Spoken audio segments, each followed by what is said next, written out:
Hello Roy. ഈ Sunday ഞാൻ അങ്ങോട്ട് വരാനിരിക്കുകയായിരുന്നു. വന്നിട്ട് വിളിച്ചില്ല, കണ്ടില്ല, മിണ്ടിയില്ല എന്നൊക്കെ ഒരുപാട് പരിഭവം ഉണ്ടാവും നിനക്ക് പറയാൻ. അമ്മായിയപ്പൻ കയ്യോടെ കസ്റ്റഡിയിലെടുത്തു, ഇങ്ങോട്ട് കൂട്ടിക്കൊണ്ടുവന്നു.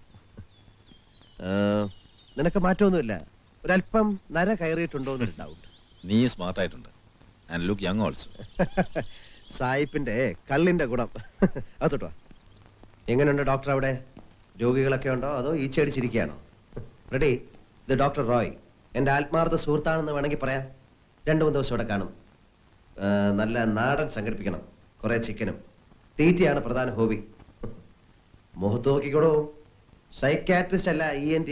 സാർ കുടിക്കാൻ ചായ കാപ്പി കോല എന്തായാലും ഓക്കെ സാർ. സൈക്കാട്രിസ്റ്റ് മുഖത്ത് നോക്കിയാ മനസ്സിലുള്ളത് മുഴുവൻ അറിയാൻ കഴിയുമെന്ന പുള്ളി ധരിച്ചു വെച്ചിരിക്കുന്നത്. കമാ. എന്താ റോയ്, വന്നപ്പോ മുതൽ നീ വളരെ മൂടിയായിരിക്കുന്നത്. എന്ത് പറ്റി നിനക്ക്? സണ്ണി, ഒരു വല്ലാത്ത ടെൻഷനില്ല ഞാനിപ്പോ. I need your help. Tell me what's the matter? Reshma അവൾക്ക് നല്ല സുഖമില്ല. ഒരു മുറി പൂട്ടിയിട്ടിട്ടാണ് ഞാൻ വന്നിരിക്കുന്നത്. ഐ തിങ്ക് ഷീസ് മെന്റലി ഇൽ.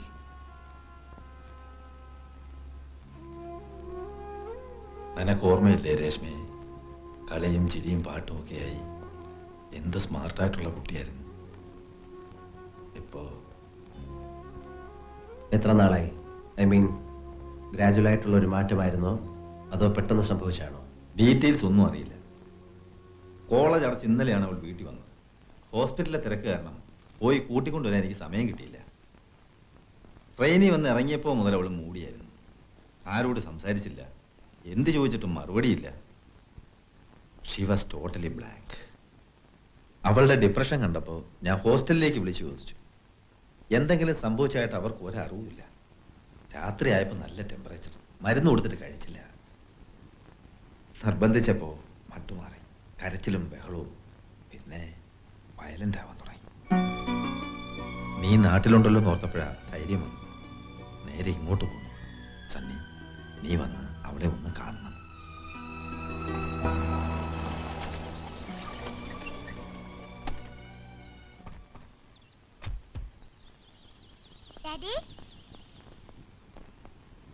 ഇവനും ആകെ പേടിച്ചിരിക്കുക. ഇപ്പൊ എങ്ങനെയുണ്ട്? അങ്ങനെ തന്നെ.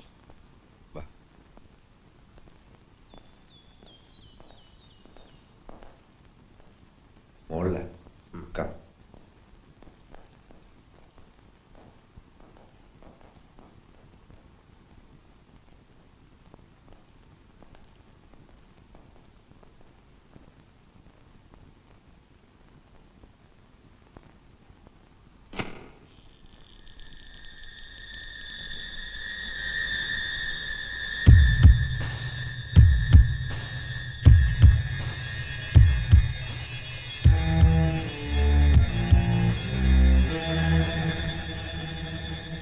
രേഷ്മ,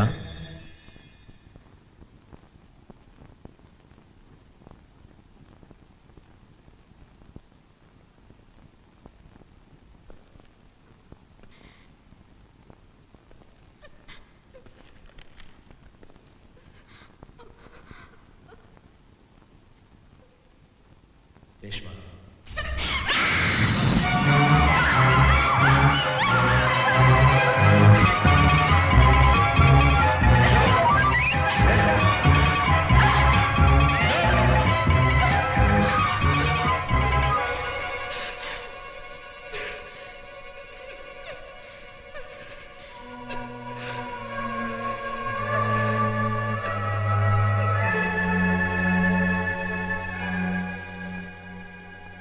അപ്പച്ചനും അമ്മച്ചിയും ഇല്ലാത്തതിൻ്റെ വിഷമം ഒരിക്കൽ പോലും ഞാൻ അവളെ അറിയിച്ചിട്ടില്ല. എല്ലാവിധ സൗഭാഗ്യങ്ങളോടും കൂടിയാണ് ഞാൻ അവളെ വളർത്തിയത്. എന്നിട്ടും സണ്ണി, എൻ്റെ മോള്. മുഖം കറുപ്പിച്ചൊരു വാക്കുപോലും പറഞ്ഞിട്ടില്ല അച്ഛൻ ഇന്ന് വരെ രേഷ്മയോട്. ലാളിച്ച് വഷളാക്കാന്ന് ഞാനേ എപ്പോഴും കുറ്റം പറയാറ്. എന്തും തുറന്നു പറയുന്ന പ്രകടനമായിരുന്നു അവൾക്ക്. കോളേജിൽ നടക്കുന്ന നിസ്സാര കാര്യങ്ങൾ വരെ ഇവിടെ വന്ന് ഇവളോട് വിസ്തരിച്ച് പറയുന്നത് കേൾക്കാം. പഠിക്കാൻ എങ്ങനെയായിരുന്നു രേഷ്മ? പഠിപ്പിൽ മാത്രമല്ല, മ്യൂസിക്, ലിറ്ററേച്ചർ, ഈ ഭൂമിയിൽ അവൾക്ക് താല്പര്യമില്ലാത്ത ഒരു സബ്ജക്റ്റും ഇല്ലായിരുന്നു. എക്സാം വിചാരിച്ചതുപോലെ അറ്റൻഡ് ചെയ്യാൻ പറ്റാതെ വരുമ്പോൾ ചില കുട്ടികൾക്ക് ഇങ്ങനെ ഉണ്ടാകാം, ഒരു സഡൻ ഡിപ്രഷൻ. ഇതിനു മുമ്പ് എപ്പോഴെങ്കിലും ഇങ്ങനെ ഉണ്ടായിട്ടുണ്ടോ? അവൾക്ക് 10 വയസ്സുള്ളപ്പോഴാണ് അമ്മച്ചി മരിച്ചത്. അന്ന് അമ്മച്ചിയുടെ ബോഡി പള്ളിയിലേക്ക് എടുക്കുമ്പോൾ ഇതുപോലെ ഹിസ്റ്ററിക്കായി. 2-3 ദിവസം പെട്ടെന്ന് മാറുകയും ചെയ്തു. പിന്നിപ്പോഴാ. റോയുടെ ഫാമിലിയിൽ ഇതിനു മുമ്പ് ആർക്കെങ്കിലും ഇങ്ങനെ ഉണ്ടായിട്ടുണ്ടോ? എൻ്റെ ഓർമ്മയിലില്ല. ഇനി എന്തെങ്കിലും കണ്ട് പേടിച്ചതാവോ സണ്ണി? ഒരു പക്ഷെ അങ്ങനെ ആവാം.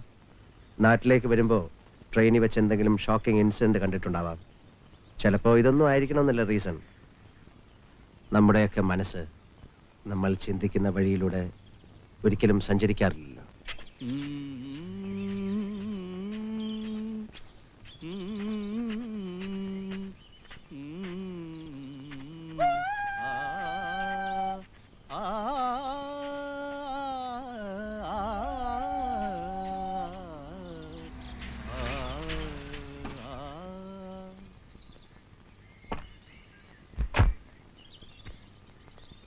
എന്നെ ശാലിനി വന്നു.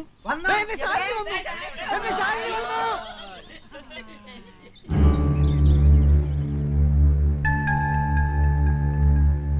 ശാലിനി അല്ല, ഇതെന്നെ ശാലിനി അല്ല, എന്നെ ശാലിനി ഇതല്ല. രേഷ്മ, രേഷ്മ come.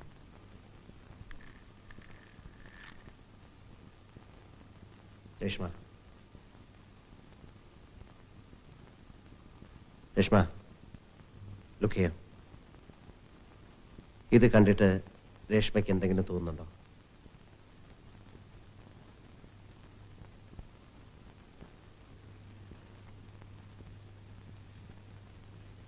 ഇത് കണ്ടിട്ട് എന്തെങ്കിലും തോന്നുന്നുണ്ടോ? എന്തെങ്കിലും രൂപങ്ങളോ?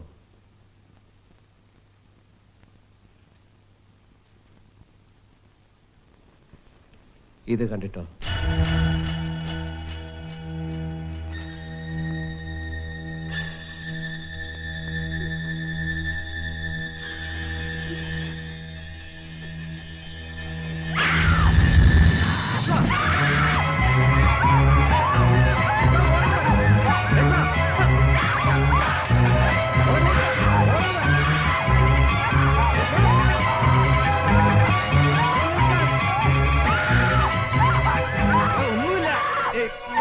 Come on, take it inside.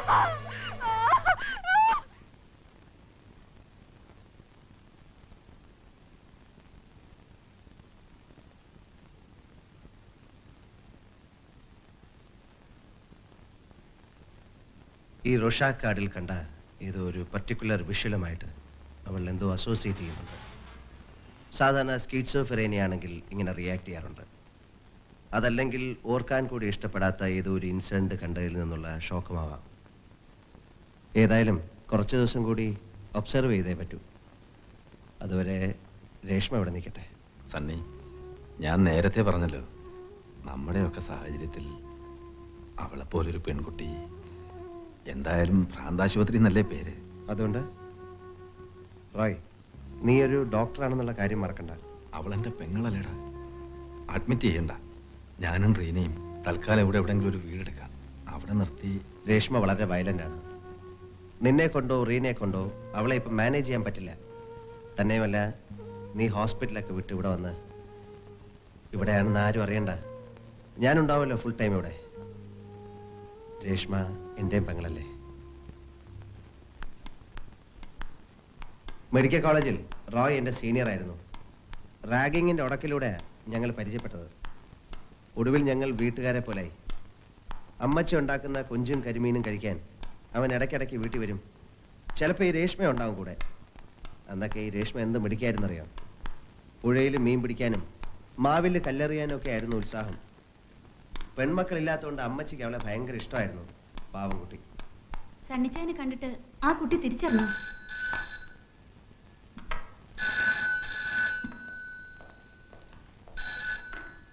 Hello Sunny.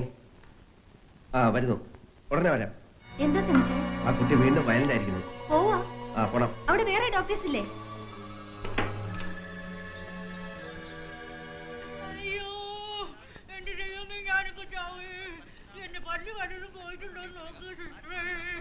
അയ്യോ, എനിക്ക് വേദന.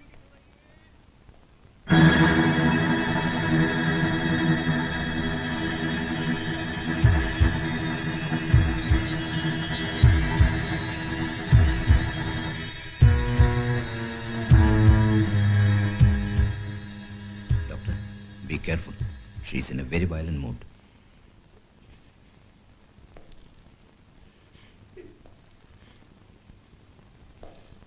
രേഷ്മ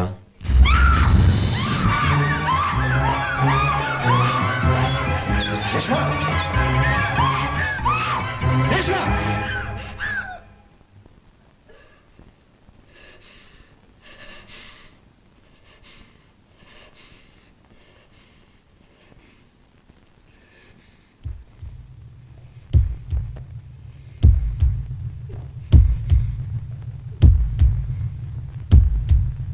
ഇങ്ങ് തരൂ.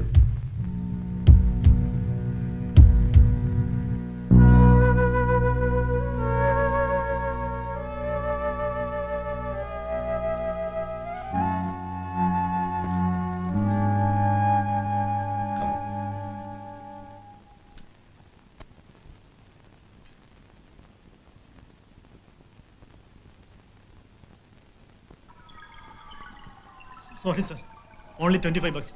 25 രൂപ ചെലവായി പോയി. സാറ് വേണമെങ്കിൽ എൻ്റെ സാലറി ഒന്ന് കട്ട് ചെയ്തോളൂ. മാർക്കറ്റിൽ പോവാന്ന് പറഞ്ഞപ്പോൾ ആ നാൻസി അവൾക്കും കൂടെ വരണമെന്ന് ഒരേ നിർബന്ധം. സാർ ഞാൻ മോശമാണ് വേണ്ടാന്ന് ഞാൻ കുറേ പറഞ്ഞതാ, സമ്മതിച്ചില്ല. Want to do because she is my weakness. That is why ഞാൻ അവളെ കൊണ്ടുപോയി ക്യൂടെക്സും കുപ്പിവെള്ളം വാങ്ങിച്ചു കൊടുത്തു. പിന്നെ പണങ്ങി പോകുമ്പോൾ ഒരു കോൺ ഐസ്ക്രീം വാങ്ങിച്ചു കൊടുത്തു. സാറ് തെറ്റിദ്ധരിക്കരുത്, ഞങ്ങൾ തമ്മിൽ ലവ് ഒന്നുമല്ല.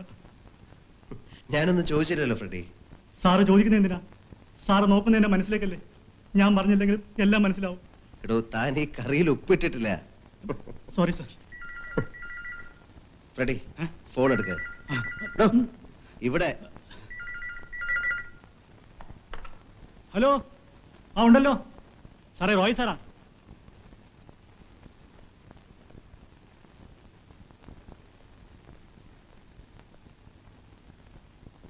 Hello Roy. രേഷ്മയ്ക്ക് എങ്ങനെയുണ്ട് ഇപ്പോൾ? വീണ്ടും വയലന്റ് ആയി. സാരമില്ല, മെഡിസിൻ സ്റ്റാർട്ട് ചെയ്തിട്ടുണ്ട്.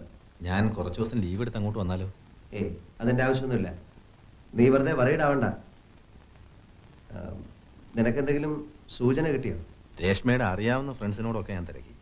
അവർക്കാർക്കും ഒരു ഐഡിയ ഇല്ല. ആഷ എന്ന് പറയുന്നൊരു ഫ്രണ്ടുമായിട്ടാണ് അവളന്ന് ഹോസ്റ്റലിൽ നിന്ന് ഇറങ്ങിയത്.